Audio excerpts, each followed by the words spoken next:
Okay, so today we're doing a deep dive into The Innovator's Solution by Clayton Christensen and Michael Raynor. Right.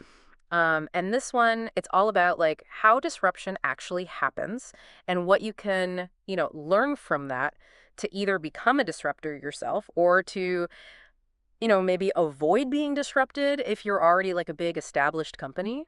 Yeah, this book really builds on the innovator's dilemma and sort of takes it to the next level, right? Right. Yeah.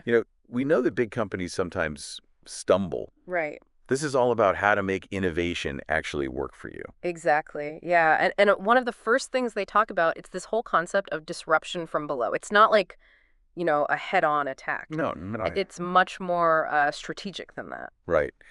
I think a lot of people, they think that disruption is all about, coming in with some like amazing new technology and just, blowing away the competition. Yeah.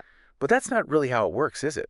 Not usually. Typically these disruptors, they start by targeting customers that the big companies are kind of ignoring, Yeah. right? Like the underserved, the overlooked. Yeah, exactly. You're not going after the mainstream market right away. No. You're finding those little niches where people have needs that aren't being met. And they might not even be that aware that those needs are not being met until somebody comes along and is like, hey, here's a solution for you.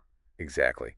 And it's often a solution that looks, kind of unattractive to those big companies at first. Right. It might seem too small, not profitable enough. And a perfect example of that is Netflix, right? Perfect example. I mean, they didn't start out trying to compete with Blockbuster on every street corner.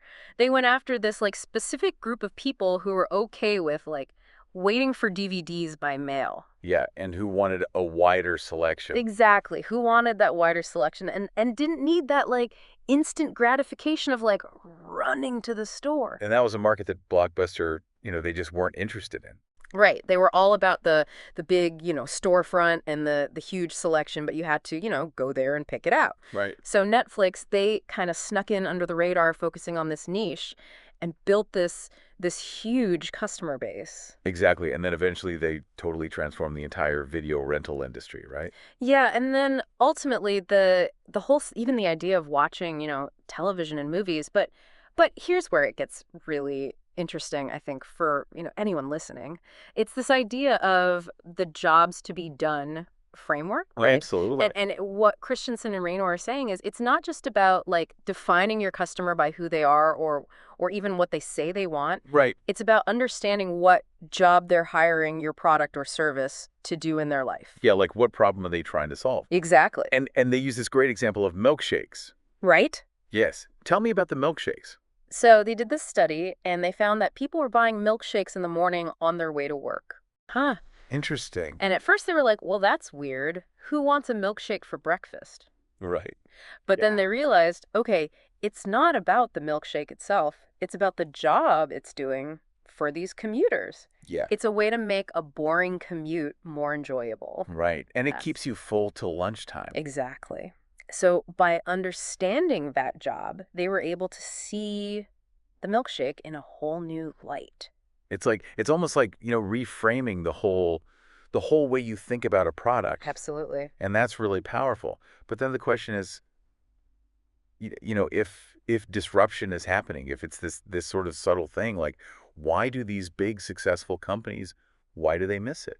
Well, it's not that they're not smart, right? Right. It's that they're often very focused on what's working for them right now. Yeah. They're looking at their existing markets, their profitable products, and these little emerging markets. They just don't seem that important. So they end up with this, what we call incumbent inertia.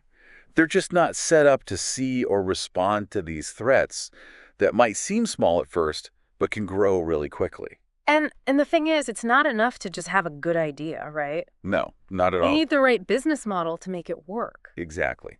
The business model, it's like the engine that drives your innovation. Yeah. You can have the best idea in the world, but if your business model isn't aligned with it, it's not going to succeed.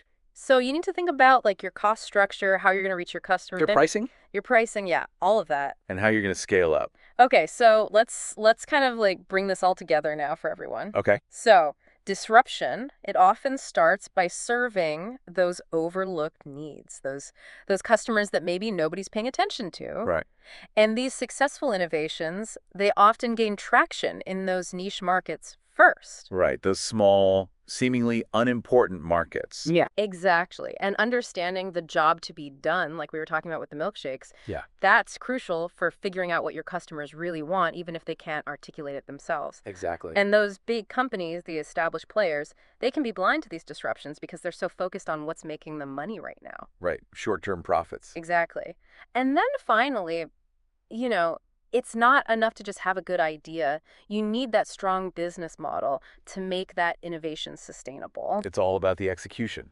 So I guess the question for you, listening to this is, what about the industries you're involved in? What about, your daily life? Are there any customer needs that aren't being fully addressed? What jobs are people struggling to get done? Because that's where the opportunities lie. And thinking about the business model, how could you create something that would really solve that problem Hmm. in a way that's also sustainable and profitable? Lots to think about. Thanks for taking this deep dive with us. Absolutely.